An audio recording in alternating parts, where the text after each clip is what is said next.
Hello dear students, कैसे हैं बेटा सभी। देखिए बेटा, जो हमारी लास्ट क्लास हुई थी उसमें हमने एक particular form of non linear equations के बारे में चर्चा की थी। और वो पर्टिकुलर फॉर्म क्या थी? हमारे पास y का x के रेस्पेक्ट में सेकंड ऑर्डर का डेरिवेटिव है बराबर फंक्शन ऑफ y।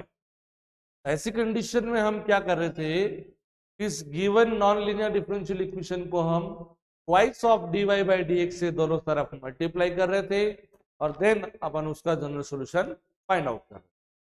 उस पर्टिकुलर फॉर्म पे बेस्ट कुछ क्वेश्चंस अपन आज और ट्राई करते हैं और देन नेक्स्ट क्लास में अपन नई पर्टिकुलर फॉर्म पे चलेंगे। ठीक है, चलिए।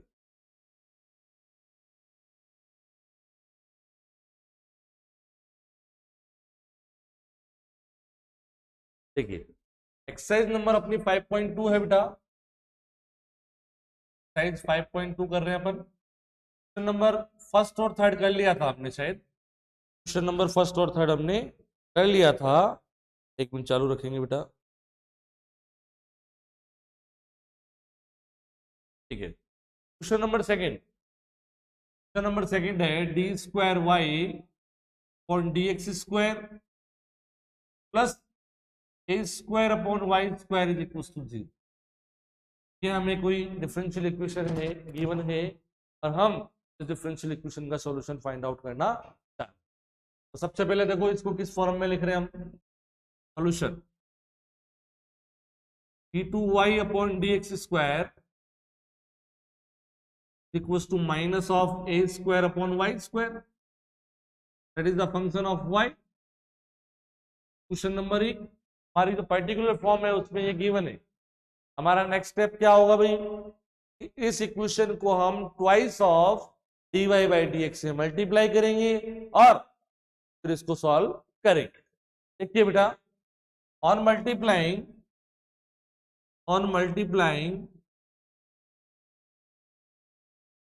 Equation 1 by twice of dy by dx, then we have इधर हो जाएगा बेटा twice of dy by dx multiply d2y upon dx square.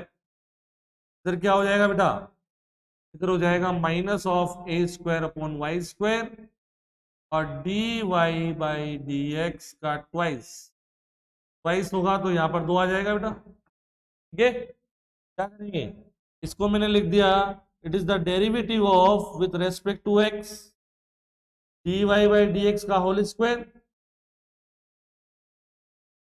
Is the derivative of dy by dx का होल स्क्वायर और ये हो जाएगा minus of a square y square dy by dx। ठीक है, यहां तक बात समझ में आ गई। इंटीग्रेशन कर दीजिए with respect to x। On integrating with respect to x, on integrating with respect to x के रेस्पेक्ट में समाकलन कर रहा हूं।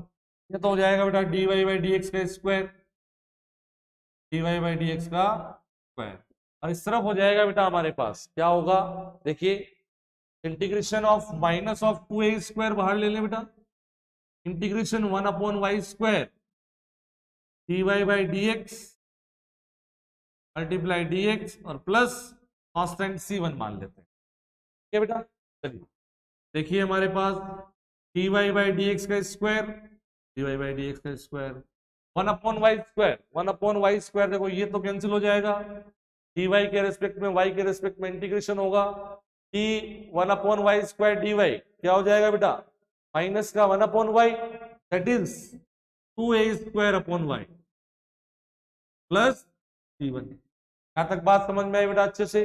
देखिए फिर से मैं इसको लिख रहा हूं, dy बाई dx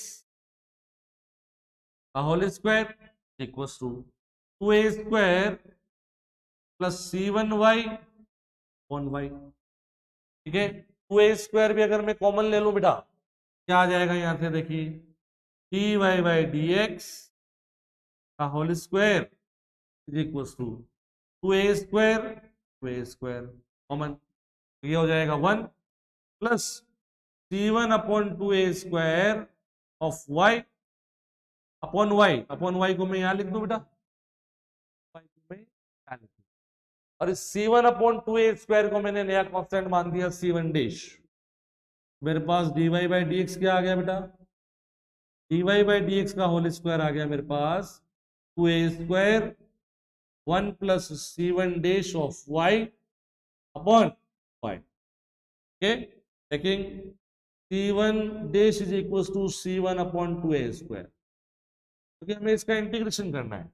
एक बार यहां तक लिख लेंगे, एक बार यहां तक सभी लिखेंगे, यहां तक लिख लेंगे सभी, अच्छे से लिखना है बेटा। देखो मैं आपको बार बार मैं कह चुका हूं कि लगभग मतलब आपको डिपेंड नहीं होना है मुझ पर, लेकिन जो क्वेश्चन मैं करवा रहा हूं उससे रिलेटेड क्वेश्चंस आप करते रहिए, ठीक है। अब ये मान के चलिए कि कुछ दिन और लगभग ये मान के चलिए कि 2-4 क्लास और अपन यूट्यूब चैनल पे हैं, बाद में हम एप्लीकेशन पे ऐड होंगे, ठीक है। तो आप जैसा अपन यहाँ पढ़ा रहे हैं, आप देख रहे हैं कि लगभग क्वेश्चन अपन यहाँ सॉल्व कर रहे हैं। आपको सारे एग्जाम्पल लगभग एक्सरसाइज के सारे क्वेश्चंस अनसॉल्व आपको अच्छे से लिखने हैं, अच्छे से तैयार करने हैं, मतलब प्रैक्टिस के तौर पे, ठीक है, ये ध्यान रखेंगे।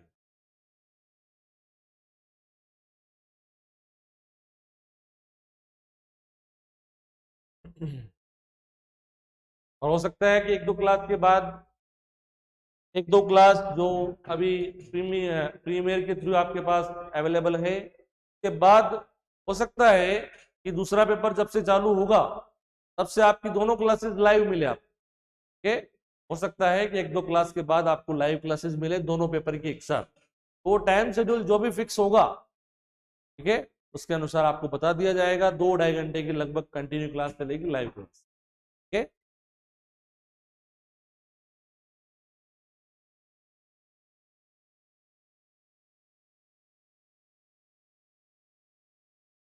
हाँ तो मिटा रहा हूं बेटा मैं, कहां से देखेंगे बेटा अपन, मुझे dy बाई डी एक्स की वैल्यू चाहिए, तो dy बाई डी एक्स की value taking root, square root ले लेंगे बेटा, स्क्वायर रूट लेंगे, तो यहां से मेरे पास dy बाई डी एक्स की वैल्यू आ गई, dy by d x is equal to का root 2 a under root of 1 plus C1 dash of y upon root of y। Separate कर दीजिए बेटा y का फंक्शन dy के साथ, और तो कांस्टेंट टर्म है या x का फंक्शन है उसको हम dx के साथ सेपरेट करते हैं। dy यहां लिखा हुआ है, यही रूट ऑफ y यहां आएगा ऊपर, रूट ऑफ y लिख दिया, और नीचे ये y का फंक्शन यहां नीचे आएगा root of 1 plus C1 dash of y dy बराबर रूट 2 ऑफ a dx, ठीक है बेटा। इसका इंटीग्रेशन करना है हमें, तो इंटीग्रेशन टेकिंग ऑन इंटीग्रेटिंग, समाकलन कर दें बेटा, integration of root of y upon root of 1 plus C1 dash of y dy बराबर root 2 of a dx, integration हो गया, और प्लस कांस्टेंट जब इंटीग्रेशन हो जाएगा तब लगा देंगे। यहां तक बात समझ में आई क्या, ठीक है। अब सर इस लेफ्ट साइड में जो फंक्शन लिखा हुआ है उसका इंटीग्रेशन कैसे किया जाए, ठीक है, उसका इंटीग्रेशन कैसे किया जाए, क्योंकि ऊपर आपके पास नॉमिनेटर में क्या आ रहा है बेटा, नॉमिनेटर में हमारे पास आ रहा है रूट ऑफ y, कैसे करेंगे बताओ। देखिए अपन क्या करते हैं बेटा, ऊपर रूट y को एलिमिनेट करने के लिए ऊपर नीचे रूट y से मल्टीप्लाई करते हैं, root y multiply root y, नीचे हो जाएगा बेटा root y multiply root of 1 plus C1 dash of y dy, ठीक है बेटा। इंटीग्रेशन रूट 2 a dx, यहां तक बात समझ में आई? देखिए क्या बन गया हमारे पास बेटा, हमारे पास बन गया इंटीग्रेशन में ऊपर y और नीचे देखिए root of this multiply root of this, तो क्या आ जाएगा, root of this multiply this, क्या आ जाएगा, root of y plus c1 dash of y square की पावर 1/2, अंडर रूट में दोनों का मल्टीप्लीकेशन आ जाएगा, अंडर रूट में y और 1 plus c1 dash of y का मल्टीप्लीकेशन आ जाएगा, और राइट साइड में आपके पास फंक्शन लिखा हुआ है √2 ऑफ a x और प्लस कांस्टेंट मान लेते हैं, का इंटीग्रेशन करके लिख देते हैं। अब देखिए आप इंटीग्रेशन के बारे में सोचते हैं, हम अगर यहां से इंटीग्रेशन के बारे में सोचते हैं तो अपने को कंप्लीट स्क्वायर टर्म बनाना पड़ेगा। कंप्लीट स्क्वायर टर्म बनाने की कोशिश करते हैं इस रूट के अंदर, तो मैं क्या लिख सकता हूं बेटा इसको इंटीग्रेशन में y, देखिए इसको मैं लिख सकता हूं root of c1 dash y का होल स्क्वायर प्लस y तो y है, फिर मैंने क्या किया कि रूट ऑफ यहां पर y आना चाहिए, तो मैंने क्या किया कि root of c1 dash of y plus इसका स्क्वायर ऐड करें, इसका स्क्वायर ऐड किया जाए 1/2 रूट c1 डैश का स्क्वायर ऐड किया जाए, इसी को सब्ट्रैक्ट कर दें, क्योंकि देखो 2 मल्टीप्लाई ये 2 मल्टीप्लाई दिस क्या आ जाएगा, 2 से 2 कट जाएगा, रूट ये से कट जाएगा, y रह जाएगा केवल, ठीक है y रह गया ये रहा, और इसी को मैं सब्ट्रैक्ट कर रहा हूं 1/2 रूट ऑफ c1 डैश का स्क्वायर, और इस कंप्लीट का पावर 1/2 है ही हमारे पास dy। बोलो समझ में आया? मैं नीचे कंप्लीट स्क्वायर टर्म बनाने की कोशिश कर रहा हूं, तो देखो ये बन जाएगा a स्क्वायर, ये b स्क्वायर और ये 2ab, 2 मल्टीप्लाई दिस y आ रहा है, और ये कॉन्स्टेंट टर्म हो जाएगी, ठीक है, यहां तक बराबर √2 of a x plus c2, यहां तक बात समझ में आई? इंटीग्रेशन ऑफ y अपॉन क्या आ जाएगा बेटा, ये नीचे बन जाएगा root of c1 dash of y plus 1/2 root of c1 dash का स्क्वायर माइनस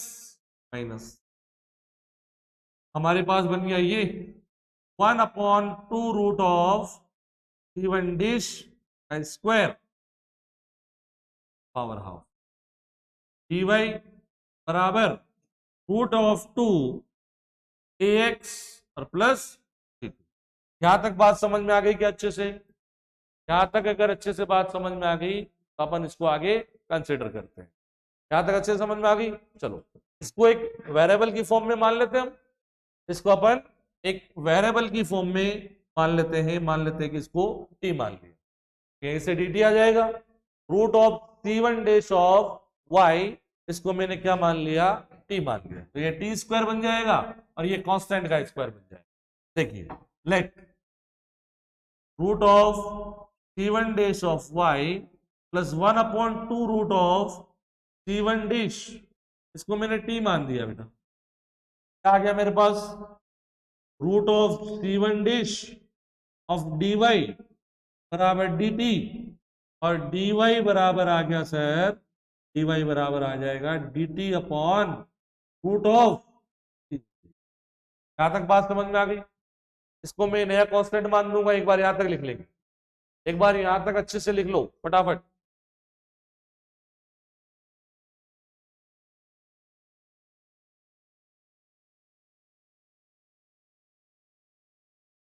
पर y भी तो है ना, y की वैल्यू भी निकाल लेंगे यहां से।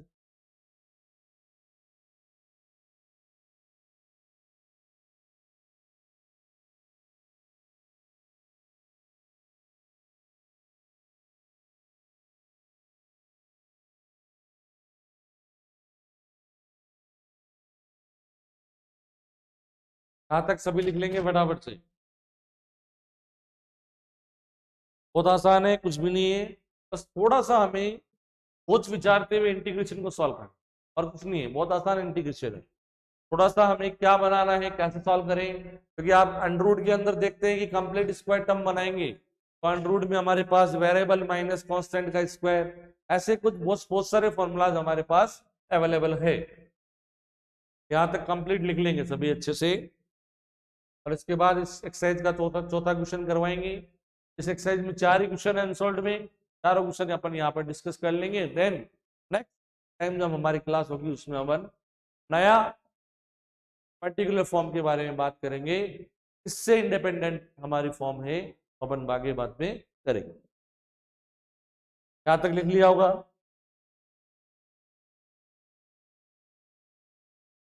देखिए बेटा, आगे देखेंगे।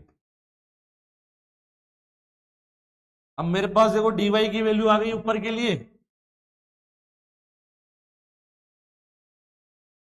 मेरे पास dy की वैल्यू आ गई, इसकी वैल्यू आ गई टी स्क्वायर माइनस ये कांस्टेंट ए बोल दूंगा इसको, मुझे y की वैल्यू चाहिए, तो y की वैल्यू यहां से लिखे, यहां से देखते हैं, तो देखो नाउ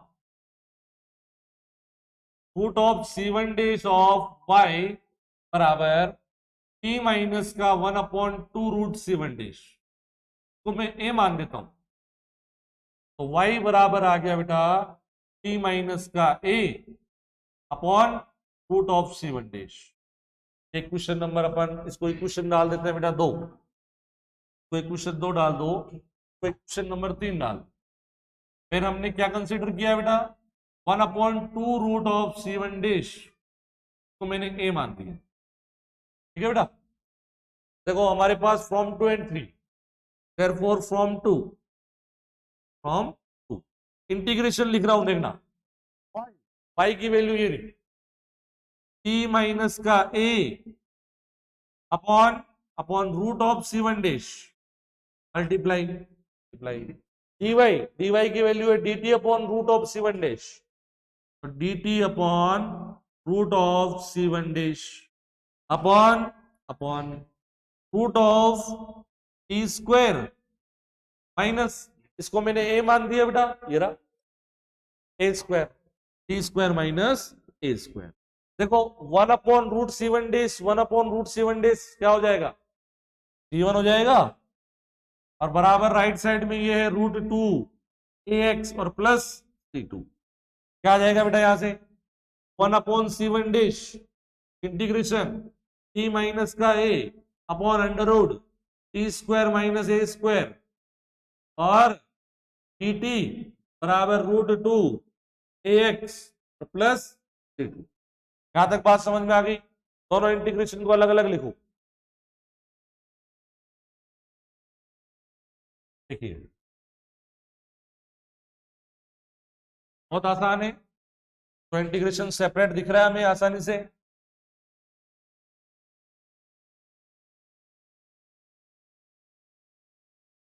देखिए यहां पर मैं इंटीग्रेशन को सेपरेट करते हुए लिख रहा हूं बेटा, यहां से सेपरेट कर रहे हैं।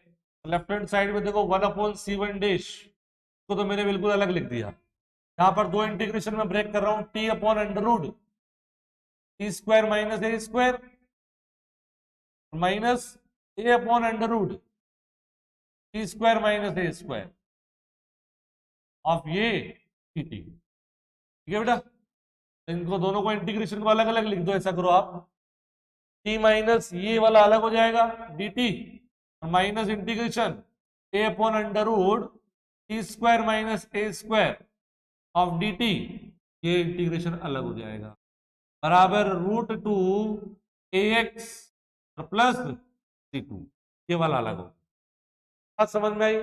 इस इंटीग्रेशन को सॉल्व करने के लिए देखो क्या करते हैं, इस इंटीग्रेशन को सॉल्व करने के लिए ये तो डायरेक्ट रिजल्ट हो गया, देखो एक बार लिख देते हैं 1/c1 dash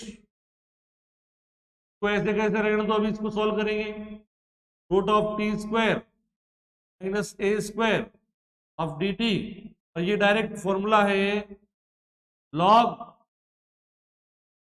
e log a t plus root of t square minus a square. ठीक है, और ये कोष्टक बंद, बराबर √2 ax और प्लस c2। तो इक्वेशन नंबर 4 बोलते हैं। तो इक्वेशन नंबर अपन क्या बोल देंगे, 4 कह देंगे, इक्वेशन नंबर 4 हो जाएगा। क्लियर बात। चलो नाउ इस इंटीग्रेशन में सॉल्व करना है। नाउ लेट आई बराबर integration t upon root of t square minus a square t t. Let इसके लिए क्या लेट कर कंसिडर करेंगे, let t square minus a square को हमने मान दिया, मान लेते हैं पी स्क्वायर, क्या मान देते हैं पी स्क्वायर। क्लियर। देखो यहां से क्या आ गया, टी स्क्वायर का 2t टी टी बराबर 2p टीपी। तो टी टी डी टी का मान हो गया sir P D P. Therefore I बराबर क्या आ गया, इंटीग्रेशन टी डी टी का मान हो गया पी टीपी और नीचे root of t square root of p square p. ठीक है, पी से पी कैंसिल और डीपी का हो जाएगा सर पी, दैट इज का मान root of t square minus a square, root of t square minus a square, equation number 5। Integration का मान यहां रख देंगे तो सॉल्व कर लेंगे बेटा। चलो यहां तक लिखो एक बार फटाफट।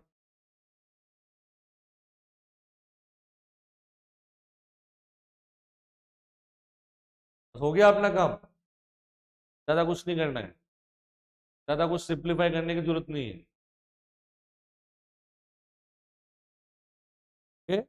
टी की वैल्यू पुट करेंगे और हमारा आंसर आ जाएगा, यहां तक लिख लेंगे।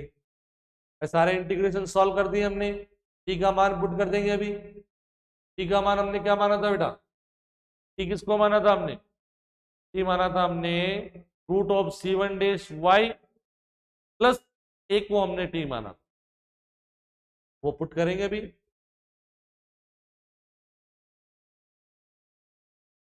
Root of c1 dash of y और इसको हमने टी माना था।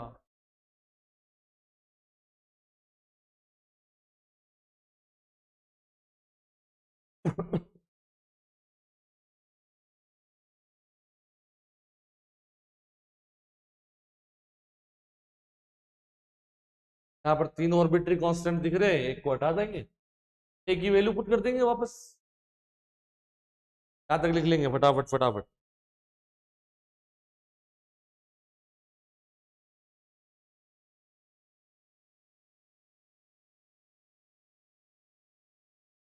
ठीक है भाई, यहां तक सभी ने लिख लिया होगा शायद। अगर सभी ने लिख लिया है तो मैं इसको मिटा रहा हूं भाई।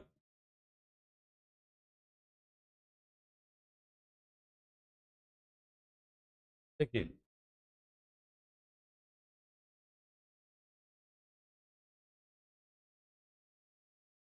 फॉर्म 4 एंड 5 थोड़ा सा सिंप्लीफाई कर देते हैं।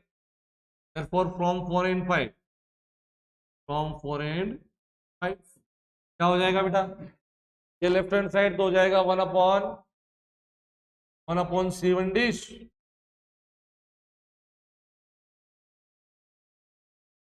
1/c1 डैश क्या हो जाएगा, इस इंटीग्रेशन का मान आ गया सर हमारे पास root of t square minus a square, root of t square और minus a square, t square minus a square minus a log of t plus root of t square minus a square. ठीक है, बराबर 2 root a x और plus t का मान रखो बेटा, T का मान हमने माना था 1/c1 डिश, टी का मान हमने क्या माना था, टी का मान हमने कंसीडर किया था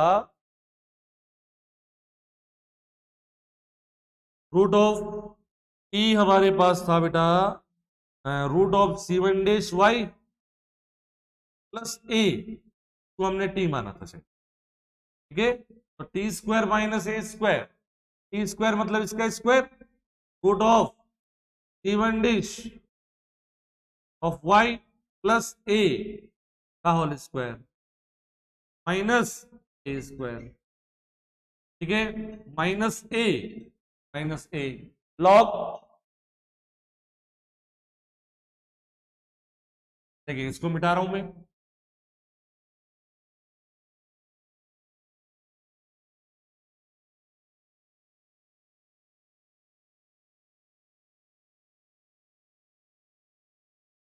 देखिए यहाँ पर ए क्या आ गया, लॉग लॉग लॉग है। टी का मान रखेंगे तो root of 7 dash of y plus a, ठीक है, और ये हो जाएगा root of t square minus a square. Root of t square मतलब root of 7 dash of y plus a का स्क्वायर और माइनस कैपिटल ए स्क्वायर, ठीक है, बराबर बराबर बराबर में क्या आ जाएगा, देखो बराबर का रूट 2 ए एक्स और प्लस कांस्टेंट, ठीक है, थोड़ा सा सिंप्लीफाई कर लो और कुछ नहीं है, ठीक है। ए का मान था बेटा 1/2 रूट ऑफ C1, ये था ए की वैल्यू अपन पुट कर देंगे लास्ट में, क्योंकि हमारे पास यहाँ पर 3 आर्बिट्री कांस्टेंट दिख रहे हैं, हमें 2 आर्बिट्री कांस्टेंट चाहिए, क्योंकि हमारी जो डिफरेंशियल इक्वेशन है वो सेकंड ऑर्डर की डिफरेंशियल इक्वेशन है बेटा। देखिए 1/C1 डैश को सॉल्व करेंगे तो क्या आ जाएगा, रूट में आ गया sir C1 dash of y square, ठीक है, plus a square minus a square, ये हट जाएगा, ठीक है, ये मल्टीप्लाई आगे है बेटा, ये अंडर रूट से बाहर है, ठीक है, a square minus a square cut जाएगा, यहां आएगा बेटा हमारे पास 2 root of C1 dash y, ठीक है, आगे देखेंगे माइनस ए तो ए रहने दो, log of root of C1 dash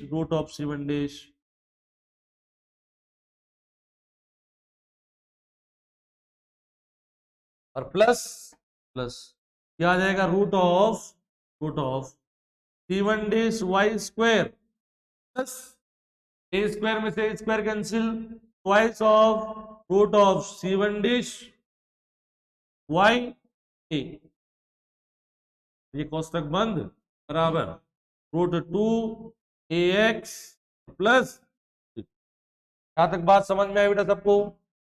यहां पर देखिए एक बार, ये 2 मल्टीप्लाई ये ए भी आएगा, यहाँ पर ए भी आएगा, ए का मान रख दो बेटा, ए का मान रख देंगे यहाँ पर, तो ए का मान रखोगे तो ये बन जाएगा आपका C1 dash y square plus a का मान है 1/2 रूट ऑफ C1 डैश, तो ये कट जाएगा बेटा, केवल रह जाएगा y, केवल रह जाएगा यहाँ y minus 1/2 root of C1 dash log of ये हो जाएगा बेटा रूट ऑफ C1 डैश है ये, तो y plus 1/2 root of C1 dash plus root of C1 dash of y square, C1 dash y square plus यहाँ cut जाएगा plus y रहेगा, बराबर रूट 2 AX और प्लस C2, ये अपना जनरल सॉल्यूशन आ गया बेटा, ये अपना जनरल सॉल्यूशन हो गया। तो कंप्लीट कोष्टक यहां तक लिखिए, कोष्टक यहां तक रहेगा, ये भी कोष्टक यहां तक रहेगा, ठीक है, एक बार यहां तक लिख लेंगे कंप्लीट, सभी यहां तक ये कंप्लीट लिख लेंगे। It is the general solution of our given differential equation, ये जनरल सॉल्यूशन आ गया। और सिंप्लीफाई करना चाहे तो अपनी मर्जी है, 2 आर्बिट्री कांस्टेंट्स के साथ में हमारे पास यहाँ पर ये एक्स और वाई में रिलेशन दिया हुआ है, ये हमारे इक्वेशन का जनरल सॉल्यूशन, ठीक है, थोड़ा सा ध्यान से आपको लिखना है बेटा, ठीक है, चलो यहां तक लिख लो, अभी लिखेंगे यहां तक फटाफट, अच्छे से समझ में आया होगा मेरे हिसाब से। थोड़ा सा हो सकता है कि इंटीग्रेशन वगैरह आपको थोड़ा सा लगे कि नई चीज लगे, किस तरह से सब्स्टिट्यूशंस किया है, क्योंकि हमें इंटीग्रेशंस को सॉल्व करने के लिए बेटा आगे से आगे जो भी चीज हमें लगेगी ये चीज बड़ी है, उसको नया कांस्टेंट हमने मान दिया, जैसे हमें 1/2 रूट ऑफ C1 डैश, तो हमने नया कांस्टेंट कंसीडर किया था ए, वापस ए की वैल्यू पुट कर दी, ए की वैल्यू पुट करने की जरूरत क्यों पड़ी, क्योंकि अगर अब हम इस रिलेशन को देखते हैं बेटा, तो यहाँ पर 3 आर्बिट्री कांस्टेंट दिख रहे हैं हमें, ए, C1 डैश और C2, हमें क्या करना है, वापस ए को in the terms of C1 dash यहाँ पर रिप्लेस कर दिया। अब ये 2 आर्बिट्री कांस्टेंट के साथ एक्स और वाई में रिलेशन है, ये हमारा क्या कहलाएगा, general solution of given differential equation. ठीक है, यहां तक लिख लेंगे, सभी अच्छे से लिखेंगे।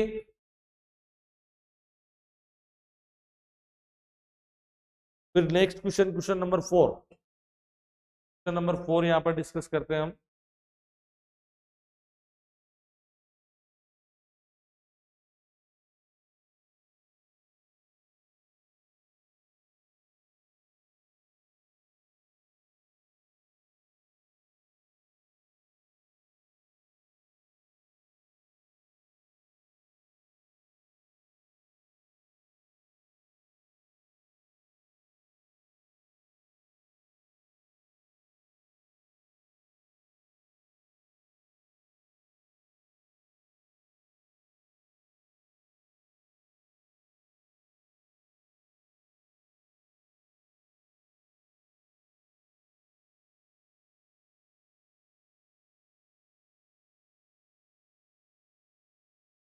हाँ जी, हमने लिख लिया। चलो नेक्स्ट क्वेश्चन पे चलते हैं। क्वेश्चन नंबर 4 जो इस एक्सरसाइज का लास्ट क्वेश्चन है बेटा। चारों अनसॉल्व्ड क्वेश्चन अपन यहाँ पर डिस्कस कर लेंगे। ठीक है, फिर अपन नेक्स्ट एक्सरसाइज पे चलेंगे।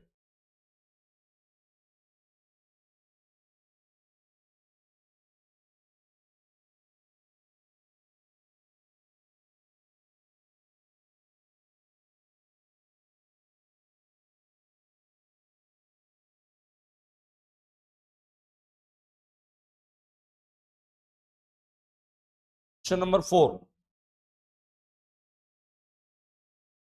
और क्या है देखिए, चालू रखिए।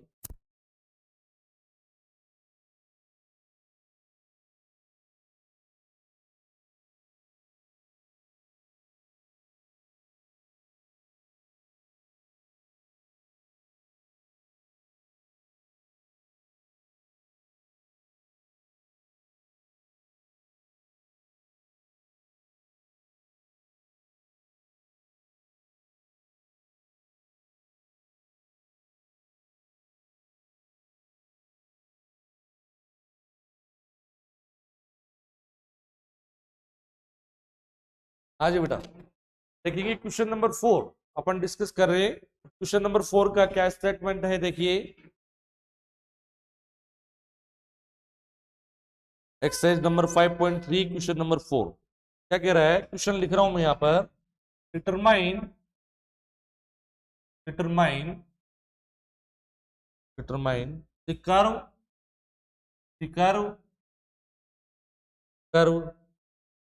whose whose radius of curvature varies as the cube of the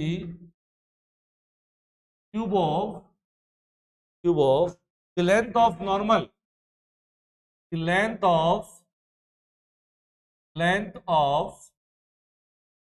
normal intercepted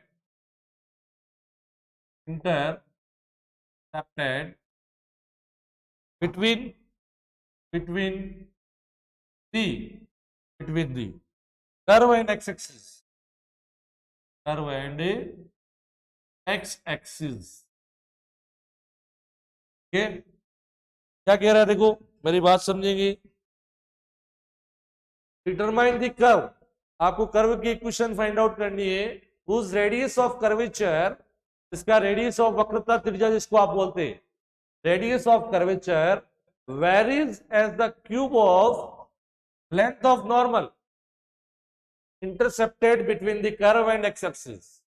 किसी पॉइंट पर, वक्र के किसी पॉइंट पर वक्रता त्रिज्या, उस बिंदु पर वक्र और एक्स एक्सिस के बीच में जो नॉर्मल की लेंथ है बेटा, तो उसके अभिलंब की लंबाई है, उसके क्यूब के प्रोपोर्शनल है। मतलब अगर मैं कहूं कि ये हमारा एक्स एक्सिस हो गया बेटा, ये वाई एक्सिस है। मान लेते हैं कि ये कर्व यहां बना हुआ है मेरे पास, इस तरह से एक कर्व ऐसे बना हुआ है, ठीक है, ये कर्व बना हुआ है। इस पॉइंट पर, कर्व के इस पॉइंट पर ये मान लेते हैं कि टेंजेंट लाइन है, ये मान लेते हैं कि टेंजेंट लाइन है, मान लेते हैं ये पॉइंट है P, तो जनरल पॉइंट है P एक्स वाई, तो जनरल पॉइंट है बेटा P। ये टेंजेंट लाइन है, ये टेंजेंट लाइन यहां पर अल्फा एंगल बना रही है, यहां पर ये अल्फा एंगल बना। नॉर्मल लाइन क्या होगी इस टेंजेंट लाइन के लंबवत, यहां से,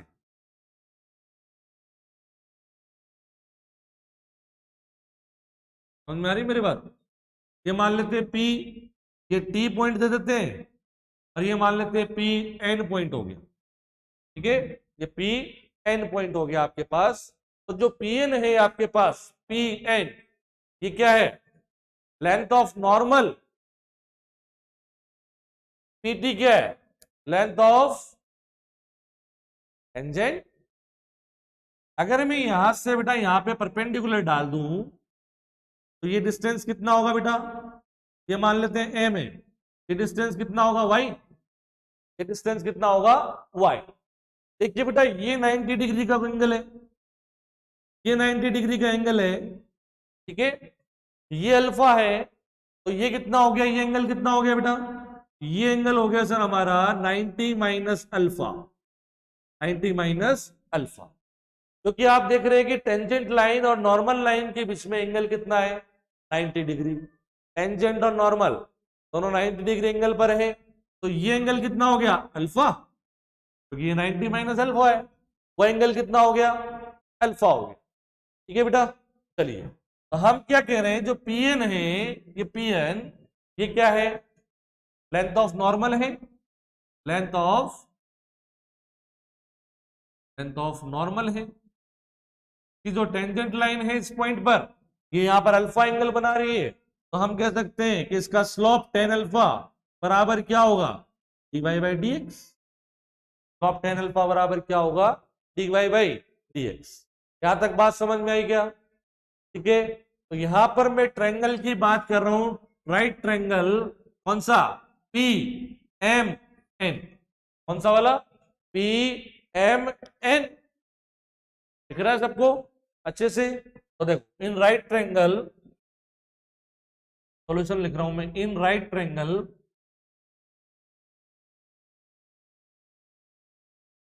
राइट ट्रायंगल कौन सा, पी एम एन, आप सभी जानते हैं अल्फा के सामने की जो साइड है वो होती है बेटा परपेंडिकुलर, और ये 90 डिग्री एंगल के साथ में ये जो पीएम है ये हो गया बेस।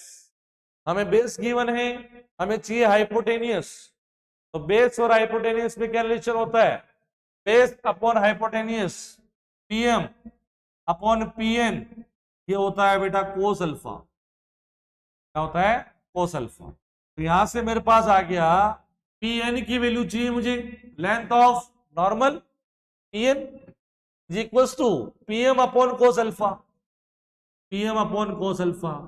Pm का मान है बेटा y, और 1 अपॉन कोस अल्फा हो गया सेक अल्फा। बताओ बात समझ में आई क्या, बात समझ में आई क्या यहां तक अच्छे से? चलिए तो मेरे पास लेंथ ऑफ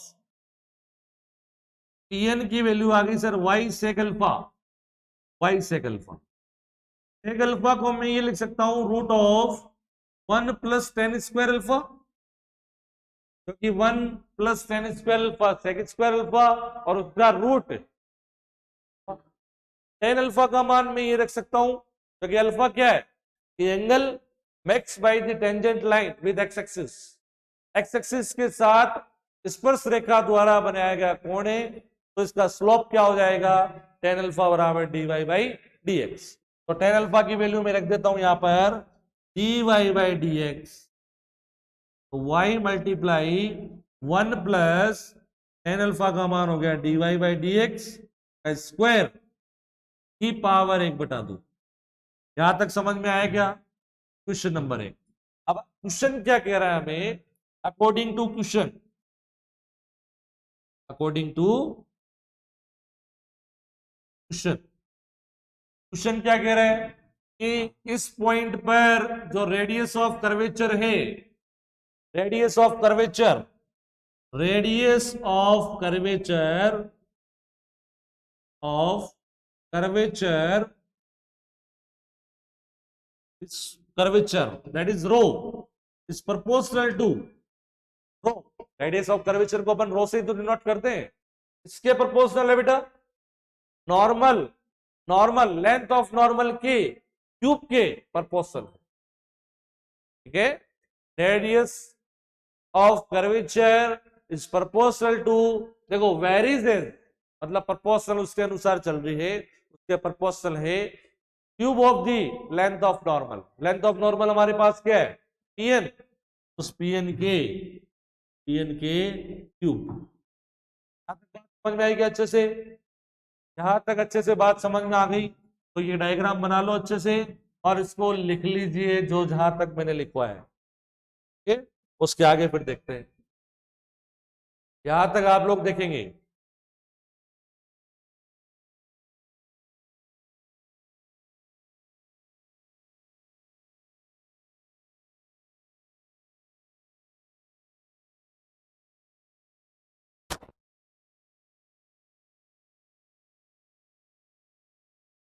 हाँ जी बेटा, यहां तक आप लोग देखेंगे, अच्छे से बनाना इस चित्र को कि आपका लेंथ ऑफ नॉर्मल हो गया। अगर मैं इसकी बात करूं बेटा पी टी की, ये लेंथ ऑफ हो गया टेंजेंट, लेंथ ऑफ टेंजेंट, ठीक है। अधोलंब और अधोस्पर्शी भी सुना होगा आपने, ये जो एम टी होगा m t, it is the sub tangent, length of sub tangent, और ये होगा length of m n, length of sub normal. अधोलंब अधोस्पर्शी आपने पढ़ा होगा, हमें जरूरत नहीं है फिलहाल, अपन नॉर्मल से मतलब है, नॉर्मल हो गया, normal intercepted between the curve and x axis, x axis और कर्व के बीच में जो नॉर्मल है उसकी लेंथ से बात कर रहे हैं। तो लेंथ कौन सी हो गई पीएन, और पीएन को हमने देखा तो पीएन क्या है बेटा वाई, और ये यहां तक बना लेंगे, अच्छे से बनाएंगे और अच्छे से इसको सॉल्व करना है। तो इस रिलेशन से अपन क्या फाइंड आउट कर लेंगे, question of curve, question of curve.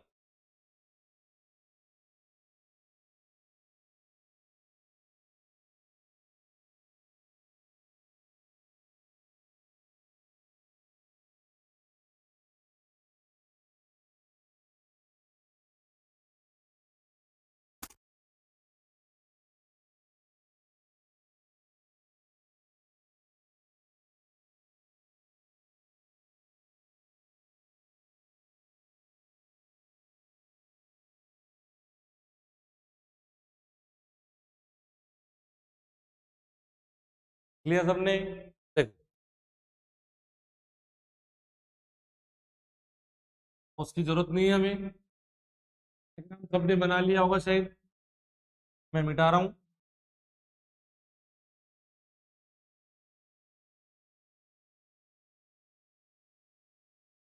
देखिए यहां पर क्या है, यहां पर रो, रो इज टू के पीएन का क्यूब, ठीक है, जहां पर के क्या है प्रोपोर्शनल कांस्टेंट, ठीक है, प्रोपोर्शनल कांस्टेंट हो जाएगा, वैल्यू पुट कर दो। किसी पॉइंट एक्स वाई पर रेडियस ऑफ कर्वेचर का फॉर्मूला क्या होता है बेटा कार्टेशियन फॉर्म में, अगर वक्र का समीकरण y बराबर फंक्शन ऑफ x है, वो होता है हमारे पास 1 plus dy by d x का होल स्क्वायर की power 3/2 upon D square of y upon D x square is the radius of curvature or any curve y is equals to function of x at the point xy, ठीक है। ये हो जाएगा बेटा हमारे पास के PN हमें दे रखा है, ये रहा, इसका क्यूब करना है तो y का क्यूब हो जाएगा y क्यूब, और इसका क्यूब करोगे बेटा तो 1 plus d y by d x का होल स्क्वायर की पावर 1/2 का क्यूब 3/2 हो जाएगा, 3/2 हो जाएगा। तो ये दोनों साइड्स हमारे पास इस तरह का रिलेशन आ गया। देखिए आगे दोनों तरफ आप देख रहे हैं ये फैक्टर दोनों तरफ सेम है, ये फैक्टर दोनों तरफ हमारे पास सेम है, तो कैंसिल हो जाएगा। यह आ गया बेटा 1/2y/dx²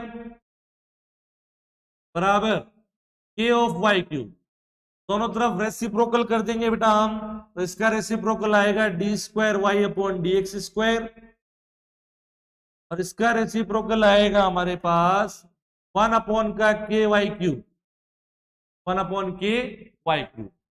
ये हमारे पास कौन से टाइप की डिफरेंशियल इक्वेशन आ गई, कौन सा टाइप की डिफरेंशियल इक्वेशन आ गई बेटा? इस डिफरेंशियल इक्वेशन के बारे में अपन चर्चा कर रहे हैं। y का double derivative is equal to function of y। जो हमने 3 क्वेश्चन किए हैं उसी टाइप का हमारे पास एक रिलेशन और बन गया है। समझ में आ रही बात सबके? तो अब इस रिलेशन को सॉल्व कर लेंगे। ठीक है, यहां से आगे तो जो 3 क्वेश्चन हमने किए हैं उसी टाइप का ये बन गया, तो सॉल्व कर लेते हैं। क्या करेंगे? Multiplying both the side of equation number 2 bye twice of dy by dx, ये करेंगे। चलो, on multiplying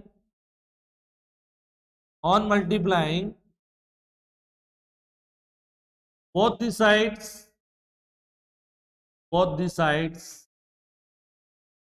of 2 by twice of dy by dx, we have यहां से देखिए सर, यहां से हो जाएगा twice of dy by dx multiply d2y/dx² बराबर ये हो जाएगा बेटा twice upon k/y³ dy by dx। दोनों तरफ इंटीग्रेशन करेंगे with respect to x, on integrating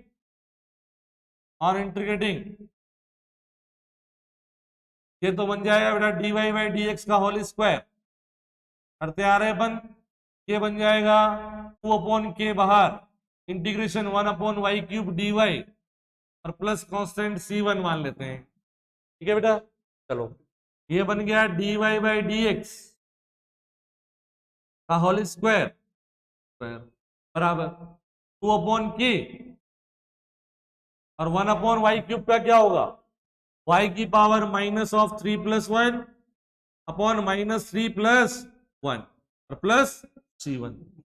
clear बात? चलिए सर, ये हो जाएगा dy बाई dx का होल स्क्वायर बराबर, देखो -2 एक कैंसिल हो जाएगा, माइनस का 1/k, y की power -2 1/y² plus c1। Clear? यहां तक समझ में आया क्या? अच्छे से समझ में आ गया, तो अपन आगे की बात करते हैं। देखिए dy बाई dx का होल स्क्वायर बराबर, तो थोड़ा सा सिंप्लीफाई कर लेते हैं अपन। ठीक है, इस कांस्टेंट को यहीं रहने दो, माइनस का 1/k को मैं नया कांस्टेंट दे देता हूं a, माइनस का 1/k को मैंने a कांस्टेंट कह दिया a, तो ये तो a रह गया और प्लस a/y² हो गया ना, तो c1y² अपॉन y²। ठीक है, तो dy बाई dx क्या हो जाएगा? dy बाई dx हो जाएगा सर हमारे पास अंडर रूट में ऊपर तो हो जाएगा a प्लस c1y² और नीचे हो जाएगा y। यहां तक लिख लो फटाफट, यहां तक कंप्लीट लिख लीजिए। अब तो आंसर फटाफट आ गया, बस का इंटीग्रेशन सॉल्व करना है।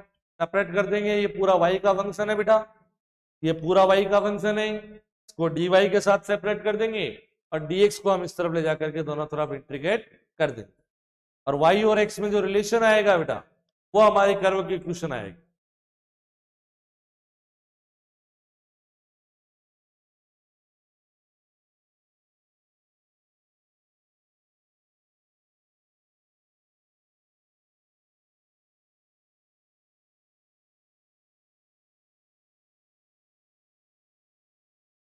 यहां तक उतार लेंगे फटाफट फटाफट सभी।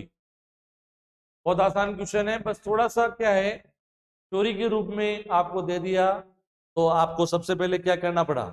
अभी तक हमें जितने भी 3 क्वेश्चन थे हमारे, उनमें ये फॉर्म दे रखा था डायरेक्ट, लेकिन इस क्वेश्चन में हमने ये फॉर्म बनाया है और देन तो हमने सिंप्लीफाई करते हुए एक्स और वाई में जो इसका जनरल सॉल्यूशन होगा वो हमने फाइंड आउट किया है। ओके,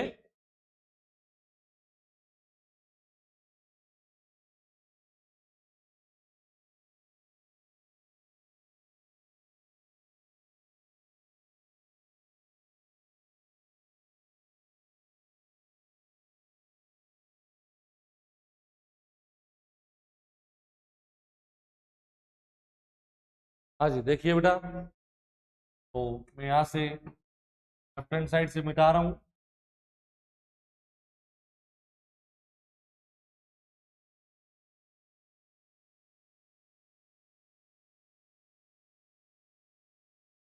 देखिए यहां से y का फंक्शन dy के साथ सेपरेट कर दें तो देखिए पर तो आ जाएगा बेटा y, नीचे नीचे आएगा आपका c1y² प्लस a। हाँ, यहाँ पर a क्या हो गया, हमारा प्रोपोर्शनल कांस्टेंट, अभी आर्बिट्री कांस्टेंट नहीं कहेंगे इसको, स्थिरांक जो इंटीग्रेशन वाला है वो नहीं है, dx हो जाएगा और इंटीग्रेटिंग समाकलन करने पर, समाकलन कर दे integration y upon c1y² plus a की पावर हाफ dy बराबर dx integration plus constant c2। ठीक है, इस इंटीग्रेशन को सॉल्व करने के लिए क्या करें, लेट क्या आ जाएगा c1y² प्लस a को आप t² मान दो, क्या मान दो, t² ही मान देते हैं। क्लियर, क्या हो जाएगा बेटा यहां से, देखो c1 तो c1 है, y² का हो गया 2y, dy बराबर 2t dt, 2 से 2 कैंसिल, हमें y dy की वैल्यू चाहिए तो y dy की वैल्यू आ गई बेटा t dt अपॉन c1। ठीक है, therefore इसको इक्वेशन नंबर अपन 3 डाल दें, therefore from equation number 3, from equation number 3,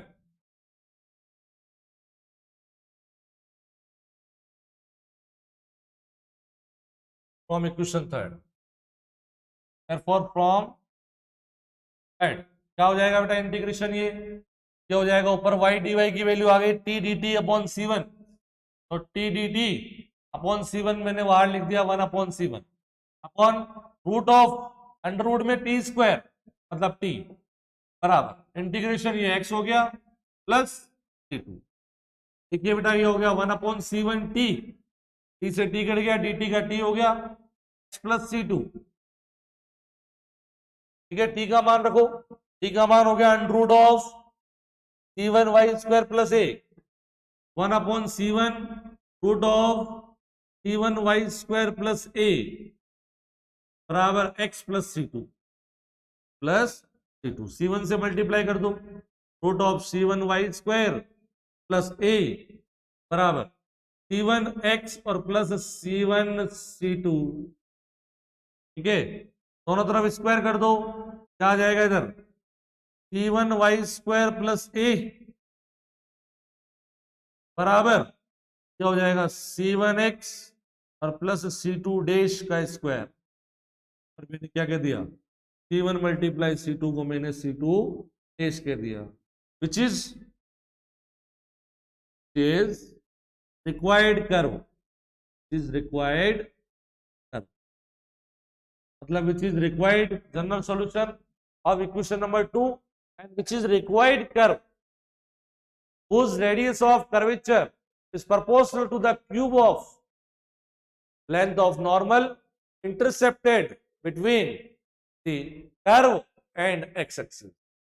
आगे बात समझ में, ये वो कर्व है इसके लिए वो स्टेटमेंट लिखा हुआ है। आई बात समझ में, अगर समझ में आ गई अच्छे से तो इसको लिख लेंगे। और ये आपकी इसी के साथ exercise number 5.3 complete. Exercise number 5.3 complete. हमने 5.1, 5.2, 5.3 तीन एक्सरसाइज में तीन पर्टिकुलर फॉर्म्स के बारे में चर्चा की है। नेक्स्ट पर्टिकुलर फॉर्म के बारे में अपन नेक्स्ट क्लास में चर्चा करेंगे।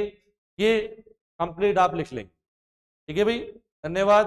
नेक्स्ट क्लास में मिलेंगे नई एक्सरसाइज के साथ, नई पर्टिकुलर फॉर्म के साथ।